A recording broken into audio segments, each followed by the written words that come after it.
नमस्कार दोस्तों, जय जोहार। मैं कौशल तिवारी और बिहनिया संध्या में आपका स्वागत है। सरकार आजादी का अमृत उत्सव मना रही है, मनाना भी चाहिए। आखिर देश को आजादी एक लंबे संघर्ष के बाद मिली थी। इस संघर्ष में कितने ही युवाओं ने अंग्रेजी सत्ता की यातना सही, कितने ही युवाओं ने बलिदान दिया। महात्मा गांधी और देश के पहले प्रधानमंत्री जवाहरलाल नेहरू की संघर्ष गाथा और अंग्रेजी सल्तनत का जुर्म जानना समझना युवा पीढ़ी को बेहद जरूरी है। लेकिन इस अमृत महोत्सव के दौरान ही केंद्र सरकार के 9 साल पूरे हुए हैं और इसे लेकर भारतीय जनता पार्टी और केंद्र की मोदी सरकार दोनों ने वृहद पैमाने पर तैयारी की है। जगह जगह उनके कार्यक्रम हो रहे हैं। एक तरह से भारतीय जनता पार्टी में जश्न का माहौल है, कहा जाए तो गलत नहीं होगा। भारतीय जनता पार्टी अपनी उपलब्धि गिना रही है, लेकिन हमारा मानना है कि किसी भी सत्ता के आकलन के लिए 9 साल कम नहीं होते हैं। इन 9 सालों में मोदी सरकार ने क्या किया, क्या कुछ नहीं किया, इसका लेखा जोखा हम बताएं, उससे पहले यह बताना जरूरी है कि यह पूरा मामला 2024 की तैयारी का है। 2024 में लोकसभा का चुनाव होना है। मई का महीना पड़ गया ने लगभग आज से 1 साल बाद नई सत्ता आ जाएगी। मोदी सरकार की उपलब्धि को लेकर कई तरह के सवाल हैं।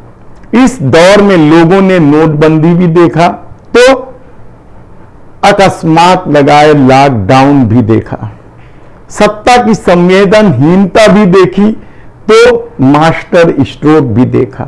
लेकिन सत्ता का अपना चरित्र है और जिस सत्ता का मुखिया खुलेआम कहता हो कि बिजनेस उसके खून में, तो फिर इस सच को स्वीकार कर लेना चाहिए कि बिजनेस का एक ही ईमान है, एक ही काम है, वह है मुनाफा। फिर संवेदना दिखाई जाएगी तो फिर मुनाफा कैसे हासिल होगा, कोई बिजनेस कैसे कर पाएगा। आखिर इस दौर में पेट्रोल डीजल के खून निचोड़ने वाला टैक्स किस तरीके से वसूला गया, यह किसी से छिपा नहीं है।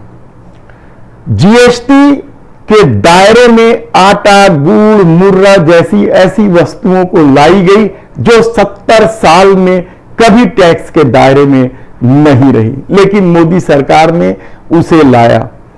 लोगों का दावा है कि जिस औरंगजेब के अत्याचार की कहानी बनाकर हिंदू वोटों का ध्रुवीकरण किया जाता है, उसी औरंगजेब ने ही इससे पहले इस जरूरी आवश्यक खाद्यान्न पर टैक्स लगाया था। उसके बाद की किसी भी सरकार ने इस तरह का टैक्स नहीं लगाया था। और यही वजह है कि मोदी सरकार के कार्यकाल में टैक्स वसूलने का काम यानी टैक्स कलेक्शन 3 गुना बढ़ गया। 2014-15 तक इस देश में कुल टैक्स की वसूली 11.39 यानी 11.39 लाख करोड़ रुपए था, जो बढ़कर अब 30.43 लाख करोड़ यानी 30.43 लाख करोड़ रुपया हो गया। लेकिन इतना पैसा वसूलने के बाद भी लोगों को ना तो टैक्स से कोई राहत मिल रही है और ना ही पढ़ाई, चिकित्सा, किसी चीज से राहत नहीं मिल रही है।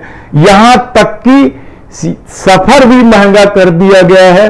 ट्रेनें कभी भी रोक दी जाती है, कभी भी चलना बंद हो जाती है, तो कभी टाइम से नहीं चलता है और एक्सीडेंट के आंकड़े भी लगातार इस दौर में बढ़े हैं। तब सवाल यह है कि आखिर सरकार क्या कर रही है। विदेशी मुद्रा भंडार की बात हो या विदेशी व्यापार घाटा की बात हो, हर मामले में मोदी सरकार फेल क्यों होते जा रही है।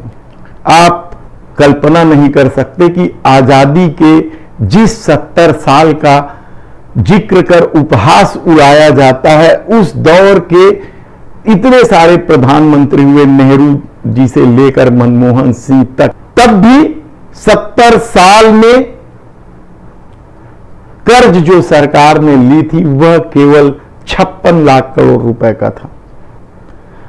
अब केवल 9 साल में 100 लाख करोड़ रुपए से अधिक ले गया, यानी कर्ज, सरकार का जो कर्ज है वह 156 लाख करोड़ रुपए हो गया। लोगों को राहत मिलती दिख नहीं रही है, टैक्स भी मनमाना वसूला जा रहा है और लेकिन कर्ज भी बढ़ता जा रहा है। यह किस तरीके का मोदी सत्ता का खेल है, इसे समझना बेहद ही कठिन होता जा रहा है। यही नहीं, सरकार ने सार्वजनिक क्षेत्र की कंपनियों को बेचकर भी पैसे कमाए। रिक्त पदों की भर्ती नहीं कर युवाओं को ठगा गया। पीएसयू को लेकर कल ही राहुल गांधी ने बयान दिया कि 2 लाख नौकरियां केवल सार्वजनिक क्षेत्र की कंपनियों से खत्म कर दी गई।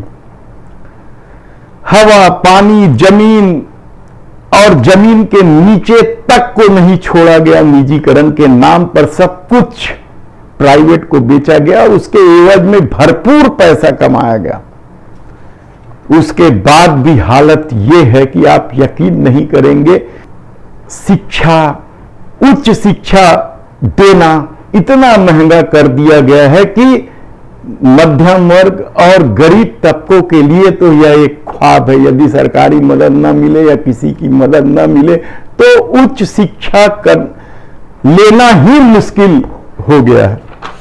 चिकित्सा के क्षेत्र में जरूर कुछ राज्य सरकारें और केंद्र सरकार की भी स्मार्ट कार्ड कुछ योजना है जिसके कारण कुछ राहत गरीबों को मिल जा रही है, लेकिन मिडिल क्लास इससे भी वंचित है। और दवाइयों की कीमत, जरूरी दवाइयों की कीमत भी इस दौर में जिस रफ्तार से बढ़ी है वह लोगों के जीवन के लिए संकट का सबब बनता जा रहा है।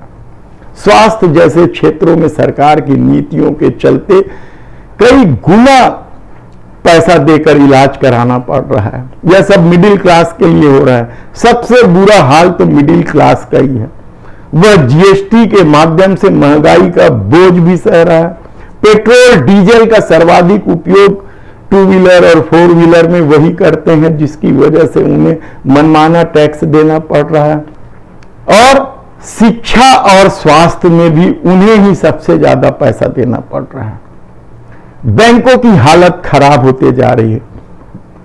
अब तो एक नई नीति बन गई है, यदि आप बड़े कर्जदार हैं, बड़े अपराधी हैं, बड़े भ्रष्ट अधिकारी हैं तो आपको बख्शा नहीं जाएगा। यह मोदी सरकार का दावा है। लेकिन ये लोग यदि भारतीय जनता पार्टी की सदस्यता ले लेते हैं या उनकी नीतियों के अनुसार काम करते हैं तो सब मजे से हैं। कई गुना ज्यादा, कई बार उन्हें लोन भी मिल सकता है। अब तो रिजर्व बैंक ने 8 जून को जो फरमान जारी किया है उससे साफ है कि अब मेहुल चौकसी, नीरव मोदी जैसे भगोड़े भी इस नए फरमान में लाभ उठा सकते हैं।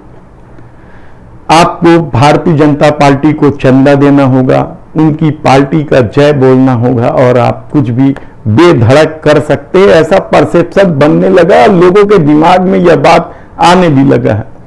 तब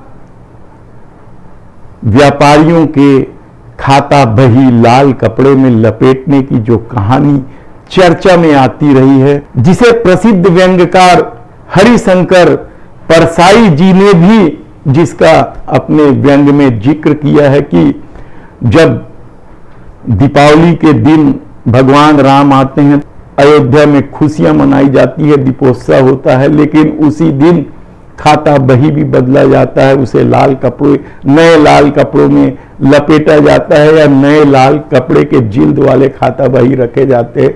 आखिर क्यों? इसे लेकर जिस तरह की बात सामने आती रही है वह भी क्या मोदी सरकार उसी नीति के तहत काम कर रही है? तब कहा गया कि तब प्रभु राम की अनुपस्थिति में व्यापारियों का अपना खेल अयोध्या में चल रहा था और जैसे ही उन्हें पता चला कि हनुमान जी भी आ रहे हैं।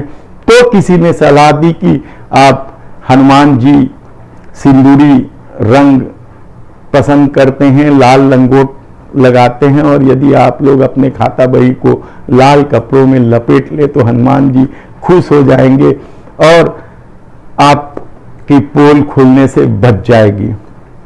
तो क्या इस दौर में यही सब कुछ नहीं हो रहा है कि किस तरीके से केवल भारतीय जनता पार्टी की जय बोलने से बृजभूषण शरण सिंह हो या उनके जैसे कितने ही अपराधी वो बच जाते हैं, कितने ही भ्रष्ट नेता हो, अफसर हो, जो दूसरी पार्टियों में खुद भारतीय जनता पार्टी के निशाने में होते हैं और जैसे ही वे भारतीय जनता पार्टी प्रवेश करते हैं या उनकी जय बुलाते हैं उनके खिलाफ कोई कार्रवाई नहीं होती। उसी तरीके से बड़े कर्जदार को लेकर भी बातें चर्चा में है और अब तो मित्र प्रेम की चर्चा है कि किस तरीके से मित्र प्रेम में सरकार व्यापारियों को, बड़े कारपोरेट घरानों को पैसा दे रही है।